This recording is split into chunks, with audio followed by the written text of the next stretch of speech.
I had just gotten back from a long day at work and was stepping out of the shower when I received the disturbing call.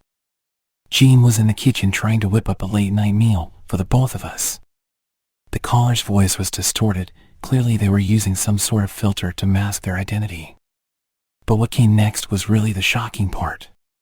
"I'm gonna cut to the chase," the caller said eerily from his own end. A dark aura had started to fill the room, like something demonic was being let in. "You wire $50,000 to my account, or I'll send a few bloodlust friends of mine to your house."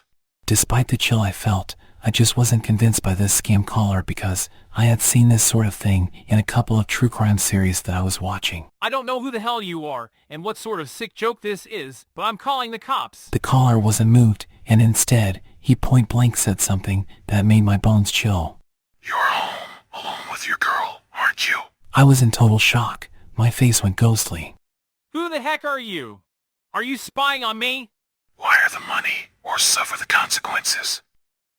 Nah, fuck that. I'm calling the cops." "You might want to hold on. We don't want to get blood all over that nice town now, do we?" My face turned even more pale this time as the blood drained away to my painfully throbbing heart. "Got your attention now, don't I?" the caller said, clearly seeing me somehow, and this made the tension even more disturbing. "As a warning, let me give you a sip of the cocktail you just mixed up." He continued, building towards something. "How's Jean, by the way?" My eyes widened in horror.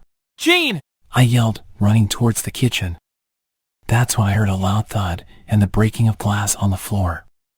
My hands were shaking with fear, but I held onto the phone with a deathly grip. Jean was lying on the floor with a little pool of blood trickling out of her head.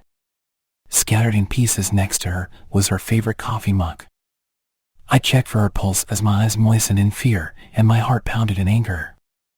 She was alive. The pulse was faint, but she was alive. "I've always been fascinated by the things poison can do." "You sick bastard!" "Language now, language. We don't want poor Jean to die now, do we? You know my terms. Wire the money and I won't have to send real people to the house to finish you off." I made up my mind to wire the money, to give him anything he wanted, as long as he would just let me save Jean. Without wasting any more time, I asked for the receiving account details, which he told me within a few seconds. "You don't deserve her, and she doesn't deserve to live," the caller whispered through the phone. I couldn't make out who the distorted voice belonged to, but there was a hint of untamed emotion laced in his voice. Like someone pained about something. I stood there, puzzled, dazed, and terrified with the phone to my ear as I listened to the distorted voice. I stared into the distance. The caller knew everything about my life and was aiming for blood only redeemable by the sum of $50,000. I had just wired the money, yet something cringed within me. I wasn't at ease, for I believed that the night still had dark secrets to tell. "You got what you wanted. Now tell me how to save her, please." "Oh, I don't plan on doing that. I've kept my end of the bargain. I won't send my bloodlust friends over to finish you off, for now. But I never said I would save her," he said as casually as his distorted voice would allow him. Then the line went dead. Silent, utterly dead. My heart was racing and boiling with rage. I had just been scammed and naive enough to believe that the scam caller would keep their own side of the bargain. I lifted up Jean and put her over my left shoulder while trying to dial 911 at the same time. Her pulse was getting weaker by each passing minute, and my fear was that she wasn't going to make it to the hospital in time. I rushed out to the driveway, slid her into the back seat lying on her back, then I got into the driver's seat and sped out the driveway. On arrival at the lobby of the hospital, the nurses on duty knew this was an emergency and quickly rolled out a stretcher and took Jean from me. My mind was boggled and my heart was bitter. But one thing rang through and true in my mind.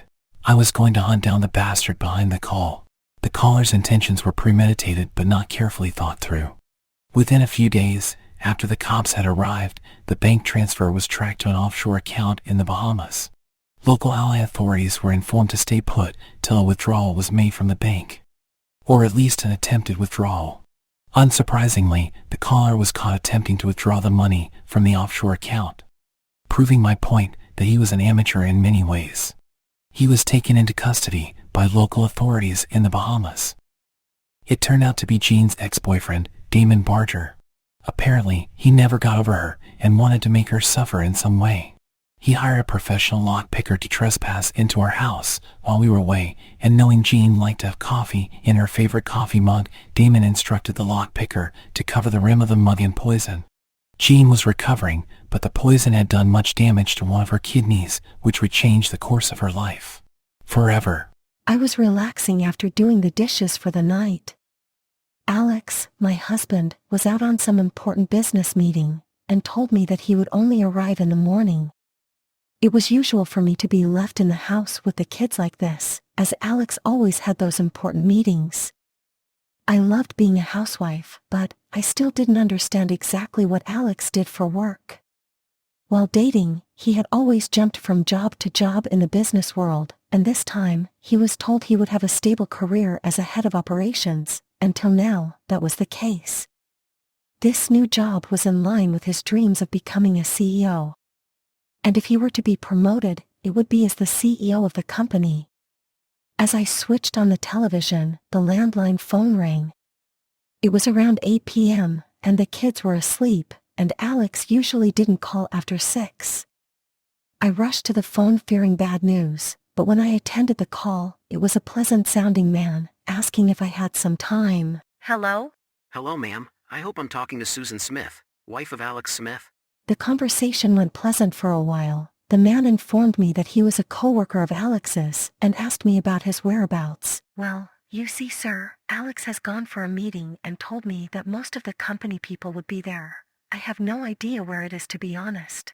But I heard after the weekly meetings they have a party. You can smell the alcohol from the driveway when he arrives, and— Well, you see, Mrs. Smith, it's been a long time since I've seen him since college, I guess, and I'd really like to meet him, at least just a small catch-up. The man went on and on about how close they were during college. College? I thought you were his coworker. I don't understand. There was silence for a while. I felt the tension between us was building, but it was soon broken by a long sigh. Look, this is a secure line now. I needed to stall for time. My name is Henderson, and this is the FBI. Your husband has committed a grave crime. I felt my heart skip a beat. I couldn't picture my sweet and loving husband doing anything bad, not even hurting a fly. The man continued further about how he came into possession of a large sum of money, and how he had been doing a lot of shady business to acquire it. The whole reason why I couldn't come to your house was for the safety of you and your children. You see, I'm an agent who has been undercover as one of the members of a cartel. The same one your husband is working for. Now I don't know if he was trapped in the cartel or if he was held against his will, but he has committed multiple felonies including tax fraud, money laundering, and illegal movement of goods. No! This can't be true. Look, I'm trying to help you here, Mrs. Smith. I'm not sure you've quite grasped the severity of this situation. I don't believe it. I've known Alex for 10 years now. I know him better than anyone in the world. He would never do such a thing. Please, you have to help us. He must have been tricked into something. I understand, Mrs. Smith. I have a loving wife and 2 boys, myself. I totally understand how you're feeling right now. So, we're trying to make this process as smooth as possible so that we can help your husband. Look, there are some ways we can prove his innocence, but it should be completely off the books, and you would have to meet us somewhere. Just bring the things that I ask. I complied and listened to the man attentively. He asked to meet me near an old park at 10 p.m. that same night. And then to bring all our financial account details, all our credit cards, our passports and IDs. This was a grave mistake. I had asked my mother to look after the kids while I was gone. 2 hours later, I got everything in order and waited in my car near the place he mentioned. Soon enough, a man came into view and asked me to step out. Without a second's delay, the man pulled out a baseball bat and swung with vicious intent. I thought I was surely going to die when suddenly, a pair of hands had caught the bat just in time. I turned my head around. It was my husband. He then wrestled the fraud to the ground and beat him unconscious with punches and elbows. I just stood there in awe. My husband slowly got up, his face covered in bruises. I'm so sorry, Alex. I should have known better. Are you okay, honey? Well, yeah, I'm fine, I guess. What are you doing here this late? You got me worried sick. Well, that guy said that you were involved in some shady business. And if I wanted to save you, I'd have to meet him here. Sweetie, it's a scam. It's been increasingly popular nowadays. So, don't believe everyone you talk to, alright? Wait, but how did you know I was here? Well, we'd actually been dismissed early because our scheduled meeting got cancelled. But it was kind of by sheer luck, to be honest. As I was about to enter the driveway, I saw you drive your car up ahead.